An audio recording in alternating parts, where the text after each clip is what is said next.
Han, ako magtratrabaho. Ano ba? Wala ka bang sawa? Binigyan na nga gusto mo, di ba? Buntis ka na nga eh. Dahil buntis ako, hindi mo na ako sisipingan? At saka napapansin ko, mahigit 2 linggo ka ng ganyan. Laging may malalim na iniisip. May problema ba?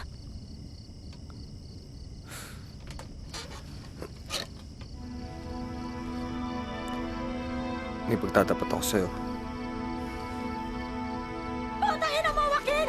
2 taon ako nagsakripisyo para sa ating dalawa! Ito ang igaganti mo! Sige! Lumayas ka! Layas! Huwag ka nang babalik, ha! Walang hiya ka! Traidor! Putang ina mo! Bakla!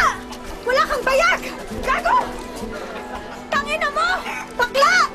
Huwag ka nang babalik, ha! Cynthia, bakit anong nangyayari sa inyo? Bitiwan mo ko!